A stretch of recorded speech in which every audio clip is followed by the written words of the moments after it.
नमस्कार, सत श्री अकाल, खमागणी कसकाय मेरे दोस्तों। Welcome back to your beloved channel the Rider. I hope everyone is doing good. दोस्तों, पिछले कई दिनों से मैं एक मॉडिफिकेशन के परपेचुअल लूप में फंसा हुआ था और इच्छा थी मेरी कि मैं एक वीडियो बनाऊं और अपने बाइक के कुछ मेजर मॉडिफिकेशंस का एक प्रॉपर वीडियो बना के मैं आप लोगों को दिखाऊं कि उनमें मैंने क्या क्या मॉडिफिकेशन कर रखा है। बट समहाउ टाइम नहीं निकल पा रहा था। पर आज मैंने अपने दोस्त को स्पेसिफिकली बोल कर उसको मनाया कि भाई कुछ भी हो जाए, आज टाइम निकालो और ये वीडियो कंप्लीट होना चाहिए। सो आज मैं आप लोगों को दिखाऊंगा अपने बाइक के कुछ दो मेजर मॉडिफिकेशंस के बारे में। वो है FZ25 में आप में से कईयों को पता होगा कि कन्वेंशनल फोक्स आते हैं, that is also known as the telescopic fork. पर इस बाइक पे मैंने USD फोक्स लगवाए हैं। ये है BMW G310 GS का USD फोक है। पीछे में मैंने जो मोनोशॉक लगवाया है उसमें भी चेंजेस आए हैं, पर वो मैं आपको बाद में दिखाऊंगा। पहले इस फोक्स के बारे में बात कर लेते हैं। पर एक्चुअली बात यह है कि इस फोक को मैंने नहीं इंस्टॉल किया है, वो मेरे दोस्त ने किया है जो अभी मेरे कैमरामैन बने हुए हैं और उन्हीं को इन डेप्थ नॉलेज है। मुझे कंप्लीट नॉलेज नहीं है, इसीलिए वो आपको बताएंगे कि इस बाइक पे इन फोक्स को इंस्टॉल करने में क्या क्या मुसीबतें आई, क्या क्या इस बाइक के एग्जिस्टिंग फीचर्स थे जिस वजह से उनका काम आसान हो गया और किन किन बाधा विघ्नों ने, अड़चनों ने उनके काम को और मुश्किल बना दिया और काम को और डिले कर दिया। तो ये सारे सवाल मैं उनसे पूछूंगा। तो स्टेप बाय स्टेप मैं उनसे एक एक करके सवाल पूछूंगा, वो मुझे उसका जवाब देंगे। इस सवाल पे आते हैं। शुभो, आप मुझे बताएंगे, मैं आपको इंट्रोड्यूस कर दूं। सबसे पहले ये देखिए, ये मेरा दोस्त है शुभो और यही वो एक्सपर्ट है, इसको कंप्लीट नॉलेज है, कंप्लीट इन्फॉर्मेशन है इसने क्या क्या किया है और शुभो ही हमको बताएंगे कि इस बाइक में क्या क्या इन्होंने किया है। तो शुभो, आप मुझे बताइए कि इस बाइक पे इस फ्रंट फोक को इंस्टॉल करने के सबसे पहले आप मुझे बताइए कि क्या क्या किन किन वजहों से आपका काम आसान हो गया। आसान इसलिए हो गया कि गाड़ी में सामने का व्हील में कोई भी स्पीड वाला सेंसर था नहीं, तो इसीलिए ये सबसे पहला मेरे को दिक्कत नहीं आया, जिसमें कि स्पीड का कोई भी मेरे को काम नहीं करना पड़ा, जिससे वो सेंस करता है स्पीड वगैरह सब कुछ, तो उसका कोई काम मेरे को नहीं करना पड़ा। तो ये सबसे पहला बात है। और दूसरा चीज़ ये है कि अपने को वो टी और टॉप प्लेट ये दोनों स्टॉक में मिल गए। तो ये दोनों वजह से ये काफ़ी आसान हो गया। Already it's trial and error kind of thing.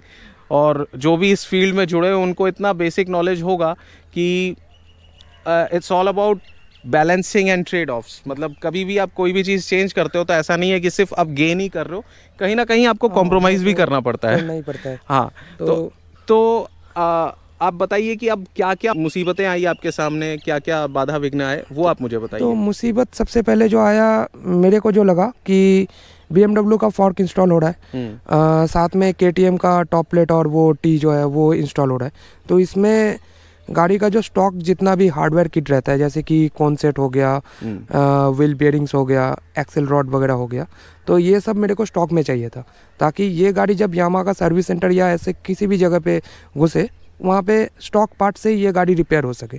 तो ये सबसे पहला चैलेंज था। वो चैलेंज हमने ओवरकम कैसे किया, इसका जो स्टेम था वो स्टेम हमने ओरिजिनल लगवाया। अच्छा। इसके लिए काफ़ी ज़्यादा काम करना पड़ा अपने को। अच्छा, स्टेम ओरिजिनल लगवाया? हाँ, स्टेम FZ25 का ओरिजिनल लगा हुआ है। अच्छा। तो और टी और जो टॉप प्लेट है ये दोनों KTM का लगा हुआ है। स्टेम का जो लेंथ है वो तो हर बाइक का अलग अलग होता है। हाँ। ना? तो इस बाइक में ये कैसे फिट हो गया? उसके लिए अपने को एक सेकंड, एक गाड़ी आ रही है तो जिस वजह से अब हमको थोड़ा सा चलो छोटा सा ब्रेक। हाँ, तो ओके, मैं आपको ये अगर बाइक दिखा दूँ तो वो ज़्यादा अच्छा होगा। आप देख सकते हैं यहाँ पे जो USD फोक्स लगे हुए हैं, अपसाइड डाउन फोक्स, आप देख सकते हैं। तो फिर से मैं घुमा लूँ। हाँ, तो एटा की देखिए करबो। हाँ, ओटा देखिए करो, बेटर लग प्यारो। हाँ, बात यह है, यहाँ पे टी और टॉप प्लेट दोनों लगा हुआ है KTM का, और स्टेम लगा हुआ है FZ25 का ओरिजिनल। तो उसमें क्या हुआ, अपना कॉन्सेप्ट भी ओरिजिनल रह गया और उसके साथ अपना जो एक्सेल वगैरह था वो भी ओरिजिनल लग गया। तो इसमें मेन चैलेंज जो आया, स्टेम का साइज़ हर बाइक का अलग होता है। अभी FZ25 का जो स्टेम वाला साइज़ है वो KTM के साथ मैच नहीं करेगा। दूसरा चीज़ ये है, ये वाला जो पोर्शन है, ये वाला जो टी है उसमें FZ25 वाला जो स्टेम है वो नहीं बैठेगा, क्योंकि उसका स्टेम मोटा रहता है, इसका स्टेम थोड़ा पतला रहता है। तो उसके लिए अपने को एक सेकेंड दोस्तों, मुझे इस कैमरा के सेटिंग में कुछ चेंजेस करना है। वो बेसिकली वाइड एंगल में अब लिया जाए तो ज़्यादा अच्छा होगा, ताकि आपको भी ज़्यादा अच्छे से आप देख पाएँ और हम दोनों भी पूरे कैमरा में बहुत अच्छे से आ पाएँ। सिंस हर बाइक के स्टेम का जो लेंथ है वो हमेशा डिफ़र करता है एक दूसरे से, तो उसको आपने कैसे मैनेज किया? उसको मैनेज करने के लिए अपने को जो FZ25 वाला ओरिजिनल स्टेम था उसके साथ मेजरमेंट करके दूसरा एक स्टेम बनवाना पड़ा, जिसको हमने ये वाला जो टी में है वो टी में फिटिंग किया है। तो उससे क्या हुआ, अपना कॉन्सेप्ट भी ओरिजिनल रह गया और जो गाड़ी का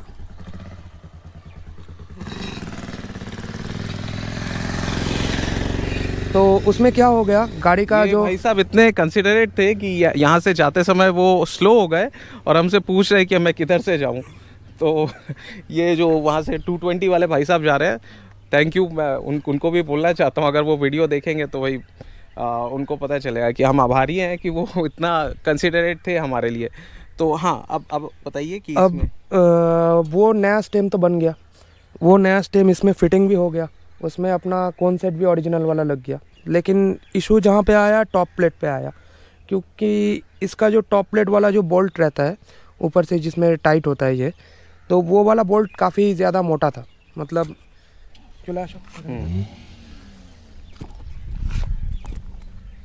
ये वाला जो बोल्ट है,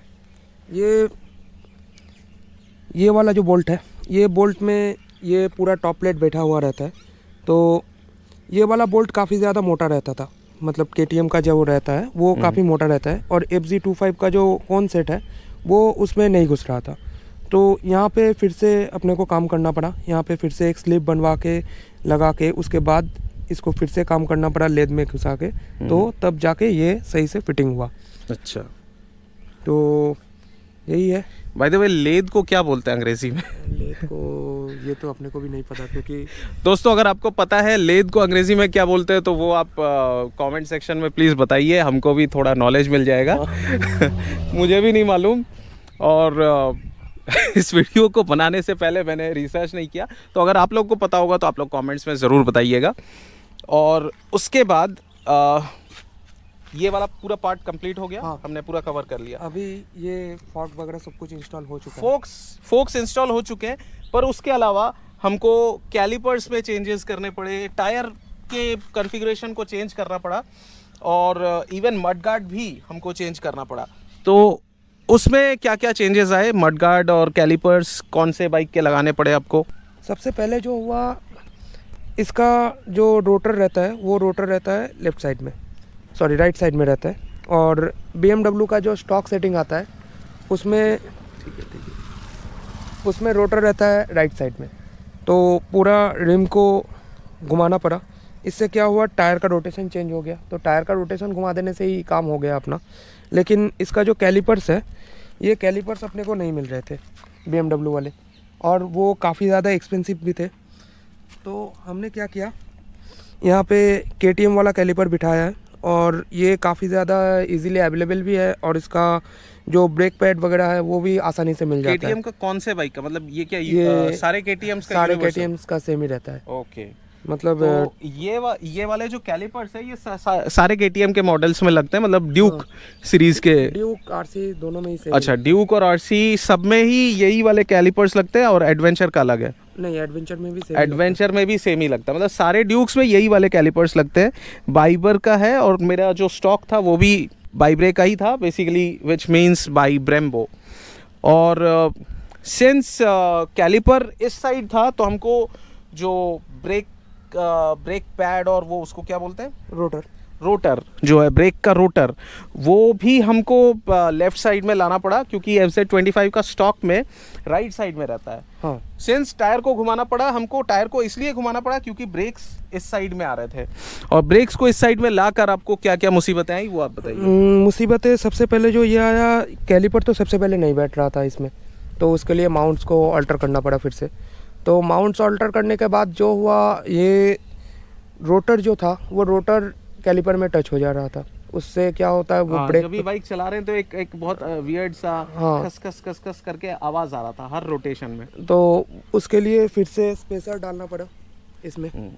हाथ में था कुछ। तो उसके लिए रोटर में फिर से अपने को स्पेसर डालना पड़ा।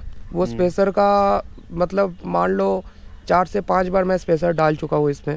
उसके बाद मेरे को करेक्ट साइज़ मिला है, क्योंकि इसका साइज़ अपने को नहीं पता है कम्प्लीटली। दूसरा पार्ट में कोई और ही बाइक का पार्ट लग रहा था, तो उसका साइज़ पता होना भी नहीं चाहिए किसी को भी। तो पूरा आइडेंटिटी करने के बाद ये साइज़ अपने को मिला, और उसी से जो हुआ ये अभी प्रॉब्लम कम्प्लीटली सॉल्व्ड है, और ब्रेकिंग भी काफ़ी अच्छा है लगता है मेरे को। हाँ, ब्रेकिंग इम्प्रूव हुआ है मेरा। एक्चुअली स्टॉक से ब्रेकिंग मैं अभी बेहतर फील कर रहा हूँ। और एक और बात ये है कि इस पूरे मतलब से फ्रंट फोक को बैठाने में आपको कितना टाइम लगा? लगभग 7 से 8 दिन का टाइम तो लग ही गया था। हाँ, मुझे याद है कि ये करीब 7 दिन में मुझे कंप्लीट करके इन्होंने दिया था। तो आपको क्या कई बार ट्रायल एंड एरर करके बहुत बार मिस्टेक हुआ? बहुत बार ट्राई, मतलब मैं तो लगभग 10 से 15 बार ही इसको खोल चुका हूँ और फिर से फिटिंग कर चुका हूँ, क्योंकि मतलब ये हो रहा है कि जस्ट 1-2 mm का डिफरेंस आ रहा है। अभी 1-2 mm का जो डिफरेंस आ रहा है वो मेरा लेफ्ट हैंड पेन हो रहा है। अभी 1-2 mm का जो डिफरेंस आ रहा है वो सुनने में काफ़ी कम लगता है, लेकिन बात यह है वो 1-2 mm का डिफरेंस काफ़ी ज़्यादा मैटर करता है, जिससे आपका सामने वाला फॉर्क हिलेगा या तो स्टीप रहेगा, दोनों में से कोई एक रहेगा। तो उसका बीच वाला पॉइंट अपने को ढूंढना था। हाँ, मतलब तो स्वीट स्पॉट जिसको हाँ, बोलते हैं, तो हैबिटेबल जोन। हाँ, तो वो स्वीट स्पॉट अपने को मिला। उसके बाद ही हम पूरा इसको कंप्लीट फिटिंग जो है वो किया। एक सेकंड, थोड़ा हमको ब्रेक लेना होगा क्योंकि मेरे हाथ दुख रहे हैं अभी। थोड़ा सा ब्रेक लेके उसके बाद फिर से वीडियो में वापस आएंगे। तो दोस्तों, इन सारी चीज़ों को करने के बाद भी एक प्रॉब्लम बार बार मैं फेस कर रहा था। इनिशियली मैं फेस कर रहा था कि बार बार जब भी ये गड्ढे में पड़ रहा है ना, तो एक अजीब सा आवाज़ हो रहा था, बहुत वियर्ड सा। ऐसा लग रहा था कि कोई नट बोल्ट टाइट नहीं हुआ है, लूज़ रह गया है, जिस वजह से बार बार एक खड़क खड़क करके आवाज़ हो रहा था ये सामने के यूनिट में, मतलब फ्रंट फोक्स के सामने वाले जगह पे। तो उसको आपने कैसे सॉल्व किया, ये आप बताइए। तो मैंने जैसे पहले भी बताया कि 10 से 15 बारी मैं खोल चुका हूँ, और वो 1-2 mm का जो डिफरेंस आ रहा था वही अपना वो प्रॉब्लम के लिए क्या कहते हैं उसे, ट्रबल शूट करना पड़ा। हाँ, ट्रबल शूट करना पड़ा। तो क्या आया, जो स्टेम हमने बनवाया था उसका एक प्रेशर रहता है, वो मतलब 1 मिलीमीटर का जो 1000 पोर्शन रहता है उसका 100 पकड़ लो, उसमें वो डिफ़र करता है। तो वो हमने किया था 50 से 60, अभी उसको करना पड़ा फिर से 100। अभी 100 लेके जब मैंने स्ट्रेम को फिर से प्रेस किया, उसमें दिख रहा है कि ये जो टी है वो तो ऐसे ही कास्टिंग का बना हुआ है, तो कास्टिंग में ज़्यादा प्रेशर हो जाने से वो क्या होता है, क्रैक हो जाता है। तो फिर से हमने अपने को ट्रबल शूट करना पड़ा, और वो अल्टीमेट रिज़ल्ट जो आया वो आया 95 के आसपास अपने को प्रेशर लेना पड़ा। तो तब जाके ये वाला जो आवाज़ का प्रॉब्लम है वो सॉल्व हो गया पूरा। एक बार हम लोग आपको फिर से क्लोज एक शॉट दिखा देते हैं कि इसमें ये फॉक्स कैसे दिख रहे हैं इस बाइक पे। ये आप लोग मुझे कमेंट्स पे बताइए कि ये यूएसडी फॉक्स। और बेसिकली दोस्तों, मुझे इसको इंस्टॉल करने के पीछे एक रीज़न ये था कि मुझे अपने बाइक का ट्रैवल बढ़ाना था, और मैं यूएसडी फोक्स हमेशा अपने कन्वेंशनल बाइक पे यूएसडी फोक लगा के मैं देखना चाहता था कि परफॉर्मेंस इम्प्रूव हो रहा है कि नहीं। और ऑफ कोर्स परफॉर्मेंस इम्प्रूव हो रहा है, पर उसके पीछे रीज़न ये है कि it's not just the front focus. आप जब फ्रंट फोक का ट्रैवल बढ़ा रहे हो, हाइट बढ़ा रहे हो, तो आप जब फ्रंट फोक को चेंज करते हो, उसका हाइट बढ़ाते हो, उसका ट्रैवल और उसका सस्पेंशन का ट्रैवल आप बढ़ा रहे हो, प्ले बढ़ा रहे हो, तो आपको उसके साथ साथ आपको पीछे वाला जो मोनोशॉक है उसको भी ऊंचा करवाना होता है। अगर आप वो नहीं करोगे तो सामने वाले फ्रंट फोक्स को का हाइट बढ़ा के, उसका प्ले बढ़ा के आपको पूरी तरीके से ऑप्टिमम लेवल पे आप उसको यूटिलाइज नहीं कर पाओगे, और उतना मज़ा नहीं आएगा जितना कि इस पे आना चाहिए। तो उतना इम्प्रूवमेंट आप फील नहीं करोगे। इनफैक्ट ओवरऑल आपका हैंडलिंग वगैरह जो है वो थोड़ा सा डिटोरेट हो जाएगा।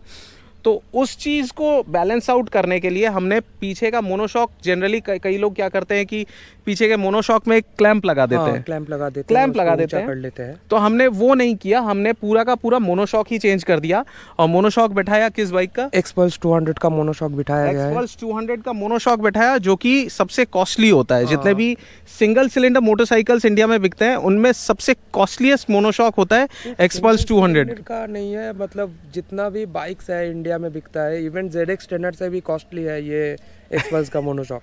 तो आप सोचिए 10 लाख के बाइक से भी ज़्यादा कॉस्टली एक्सपल्स का मोनोशॉक है।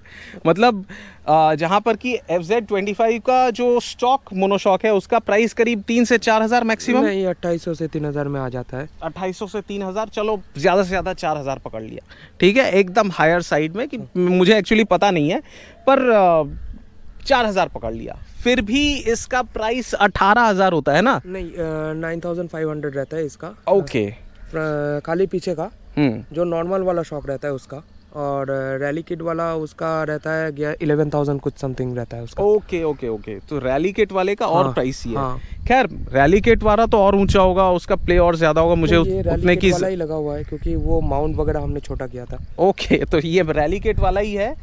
सो मुझे एक्चुअली नॉलेज भी नहीं था कि मैंने क्या बैठाया। मेरे दोस्त पे मुझे पूरा भरोसा है, इसी ने पूरा काम किया है, तो इसको मालूम था कि इसने क्या क्या किया है, तो यही आपको नॉलेज दे रहे हैं। अभी पीछे वाला जो तो सबसे पहले आपको हम अपना वो मोनोशॉक दिखा दें। जो स्टॉक में बैठता है वो येलो कलर का होता है। हाँ। और ये रेड कलर में है, तो ब्लैक के साथ रेड का जो कॉम्बिनेशन है काफ़ी बढ़िया लग रहा है, काफ़ी सुंदर लग रहा है। रेड मोनोशॉक जो इसमें लगाया हुआ है काफ़ी सुंदर लग रहा है। आपको मैं अलग अलग एंगल से दिखा देता हूँ।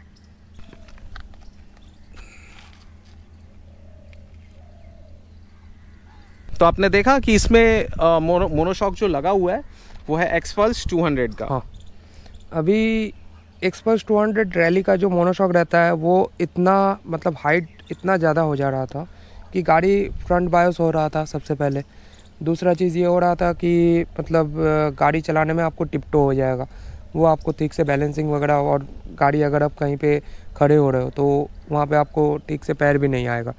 तो उसके लिए एवरेज हाइट वाले आदमी के लिए इसका हाइट सेंस काफ़ी बढ़ गया था, तो मैं भी टिपटो कर रहा था, और किसी को भी, मतलब एक एवरेज हाइट वाले आदमी को टिपटो करना पड़ रहा था। तो इस प्रॉब्लम को सॉल्व किया गया। इस प्रॉब्लम को सॉल्व किया गया। उसका ऊपर वाला जो माउंट रहता है, उस माउंट को इतना बड़ा रहता है, उसको इतना छोटा कर दिया गया, और उसको भी बनाना पड़ा अलग से। दोस्तों, जो फ्रंट फोक का जो सेटअप था वो तो हमने कवर कर लिया। अब बात करेंगे कि मड गार्ड को लेके क्या क्या इश्यूज़ है। ये बहुत जल्दी हो जाएगा, और मड गार्ड को लेके जो इश्यूज़ थे वो भी यही बताएंगे। ऑल्दो ये उतने बड़े इश्यूज़ नहीं थे, और इनके बारे में मुझे भी पता है, पर इन्हीं से पूछना, एक्सपर्ट से पूछना ज़्यादा सही होगा। तो मड गार्ड को लेके जो इश्यूज़ आए हमको, और उनको हमने कैसे सॉल्व किया, वो आप बताइए। मड गार्ड तो सबसे पहला चीज़ ये है कि ये फॉक्स है 19 इंच व्हील्स के लिए, और मड गार्ड है 17 इंच वाला। इनफैक्ट ये व्हील भी 17 इंच वाला ही तो व्हील है। ये BMW का ही मड गार्ड है। हाँ, दोस्तों BMW का GS का जो GS वाला वेरिएंट का ये मड गार्ड है, स्ट्रीट एडिशन जो रहता है उसका। हाँ। और सिंस इस टायर का विड्थ है 100 mm और ये वाला मड गार्ड है 110 mm वाला, तो this is more than capable of handling all the mud and dirt coming from this tyre. पर इसका प्रॉब्लम ये है कि काफ़ी साइज में छोटा है, साइज़ में छोटा रहता है, और इसका माउंट भी अलग रहता है। तो इसमें 19 इंच वाला माउंट बना हुआ है ताकि मडगार्ड थोड़ा बड़ा रहे, और इसमें लगा हुआ है 17 इंच वाला। तो उसके लिए अपने को अलग से क्लैम्प्स बनवाना पड़ा, जो कि यहाँ पे लगा हुआ है, और क्लैम्प्स बनवा के उसके बाद ये मडगार्ड सही से फिटिंग हुआ। हाँ, एक तो आप यहाँ पे आप जो ये पार्ट देख रहे हैं ना, ये क्लैंप है बेसिकली, जिसने इस मडगार्ड को और थोड़ा ऊंचा कर दिया। अदरवाइज़ ये मडगार्ड इस टायर के साथ बार बार लग जा रहा था, वो एक प्रॉब्लम था। और इसके अलावा ये जो आप पीछे यहाँ पे जो एक्सटेंशन देख रहे हैं, ये एक मड फ्लैप है, तो इसको भी हमको बड़ी मुश्किल से मतलब लगाना पड़ा। बट एनीवे, इस मड फ्लैप की वजह से बहुत सारा मड जो है वो बाइक पे नहीं आता है। और इसके अलावा इस मड फ्लैप को लगाने की वजह से हमको इस मड गार्ड को ऊंचा करवाना पड़ा, और ऊंचा करवाने की वजह से यहाँ पे भी एक्सटेंशन लगवाना पड़ा है, हाँ, ताकि ये ऊंचा stable करवाने की वजह से क्या हो रहा था कि ये मड गार्ड सिंस काफ़ी वॉबली है, हवा या इवन बम्पर में जब लग रहा है तो ये बार बार टायर से लग जा रहा था और बहुत गंदा सा आवाज़ कर रहा था। तो उस आवाज़ को एलिमिनेट करने के लिए और इस मड गार्ड को थोड़ा स्टेबलाइज करने के लिए एक ये एक्सटेंशन लगाना पड़ा, ये वाला। ये भी इन सब का इंतज़ाम मेरे दोस्त शुभो ने ही किया है, शुभोजीत। इनका खुद का चैनल है, द मोटो हेडर्स करके चैनल है। हाँ, इनके चैनल का नाम है द मोटो हेडर्स, उसको भी आप लोग सब्सक्राइब कीजिए। ये यूट्यूब पे इसका, हाँ यूट्यूब पे भी है, ये इसका प्रेजेंस यूट्यूब पे भी है, और उसका नाम है द मोटो हेडर्स। और इंस्टा में भी आप एक्टिव हैं? हाँ, द मोटो हेडर्स करके ही है। मैं इंस्टा में बिल्कुल एक्टिव नहीं हूँ उसको आप मेरा आलस बोल लीजिए, पर मैं इंस्टाग्राम नहीं करता हूँ। उसके मेरे और भी कुछ रीज़न्स हैं जो मैं शायद किसी और वीडियो में आपको एक्सप्लेन कर दूंगा। खैर, अभी मैं आपको एक वॉक अराउंड कर दूं इस बाइक का। और भी बहुत सारे मॉडिफिकेशंस करे हैं, पर इस वीडियो में मैंने सिर्फ और सिर्फ कवर किया है जो 2 मेजर मॉडिफिकेशंस है। एक ये यूएसडी वाला, यूएसडी फोक्स, और मोनोशॉक को मैंने कवर किया है। इसके अलावा और भी काफ़ी सारे मॉडिफिकेशंस हैं जिनको मैं आपको किसी और वीडियो में दिखा दूंगा। और इसके अलावा दोस्तों, एक हमारे मुंबई में एक दोस्त हैं, वो भी अपने बाइक को एक्सटेंसिवली मॉडिफाई करते हैं। उनके चैनल का नाम है द मोटो जेनेसिस। वो भी अपने बाइक को काफ़ी हद तक मॉडिफाई करते हैं। इन टर्म्स ऑफ मॉडिफिकेशन उन्हीं का एक बाइक शायद होगा जो इस लेवल पे मॉडिफाई हुआ है। उन्होंने भी अपने बाइक को अपने तरीके से मॉडिफाई किया है। That is more of a touring oriented motorcycle. ये वाला मैंने जो मॉडिफाई किया है, इसको हम कह सकते हैं एक more of a sports tourer. हाँ, स्पोर्ट्स टूरर भी बोल सकते हैं। और सस्पेंशन का जो ट्रैवल है उसके हिसाब से तो आप एडवेंचर भी कर सकते हैं। एडवेंचर भी कर सकते हैं इस बाइक पे। बस टायर का साइज़ जो है वो एडवेंचर टूरिंग मोटरसाइकिल्स में थोड़ा बड़ा होता है, मतलब उसका डायमीटर ज़्यादा होता है, और इसका वही स्टॉक कन्वेंशनल जो 17 इंच का होता है वही वाला टायर का डायमीटर है। उसमें हमने कोई चेंजेस नहीं लाए, क्योंकि उसकी वजह से बाइक बहुत ज़्यादा ऊंचा भी हो जाता और भारी भी हो जाता, थोड़ा सा फ्रंट हैवी हो जाता और हैंडलिंग में वो प्रॉब्लम क्रिएट करता है। इस वजह से हमने टायर साइज़ को लेके कोई छेड़खानी नहीं की। और इन जनरल ये दिस इज़ एक स्पोर्ट्स टूरर कम थोड़ा बहुत एडवेंचर भी इसमें किया जा सकता है, जिस वजह से एक प्रॉपर स्पोर्ट्स टूरर मोटरसाइकिल हमने इसको मॉडिफाई किया है। वैसे मोटो जेनेसिस वाले भाई जो हैं, उन्होंने बीच में भी एक बैक रेस्ट लगा रखा है। उन्होंने अपने हिसाब से बैक रेस्ट लगाया है बीच में, जिसकी मुझे कुछ खास ज़रूरत अब तक तो फील नहीं हुई है। इन फ्यूचर अगर फील हुई तो मैं लगवा लूँगा, है ना। वो भी लगाया जा सकता है, वो कोई मुश्किल काम है नहीं। तो दोस्तों, उस दिन जब मैं वीडियो बना रहा था अपने दोस्त के साथ, तो एक पीस ऑफ इंफॉर्मेशन छूट गया था। और अक्सर हमारे साथ ऐसा होता है दोस्तों कि कभी कभी हम लोग जब एक इन्फॉर्मेशन से दूसरे इन्फॉर्मेशन की ओर जंप करते हैं तो a part of the information gets lost in translation. Well, उस दिन ऐसा बिल्कुल भी नहीं हुआ था। सच तो यह है कि हम सिंपली भूल गए थे, तो सीधा सीधा नहीं कह सकते थे। सो दोस्तों, उस दिन जो इन्फॉर्मेशन छूट गया था वो ये है कि हमारा जो फ्रंट व्हील एक्सेल है उसको भी कस्टम बनाना पड़ा था। इनफैक्ट मेरे दोस्त शुभो ने एक नहीं 2 कस्टम एक्सेल बनाए थे, और उनमें से एक तो लगा हुआ है और दूसरा वाला इस पुल से उतर के मैं अभी आप लोगों को दिखा देता हूँ। सो ये वाला जो आप देख रहे हैं, आई गेस, हाँ, आप लोगों को साफ दिख रहा होगा, ये वाला एक्सेल।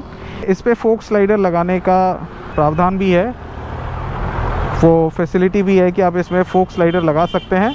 और इसका माउंट भी अलग है, तो माउंट अलग होने की वजह से इसका माउंटिंग प्रोसेस जो है वो भी जो कॉमन फ्रंट व्हील एक्सेल होते हैं उनके कंपैरिजन में थोड़ा डिफरेंट है। और जो दूसरा वाला कस्टम बिल्ट जो लगा हुआ है वो उसका मैकेनिज़्म काफ़ी सिंपल है। ये वाला भी सिंपल है, but this is a little different. Thank you for watching this video दोस्तों। और मेरे दोस्त शुभो, आप भी बाय बाय कर लीजिए। चैनल को सब्सक्राइब कीजिए अगर आप लोगों को कंटेंट अच्छा लग रहा है।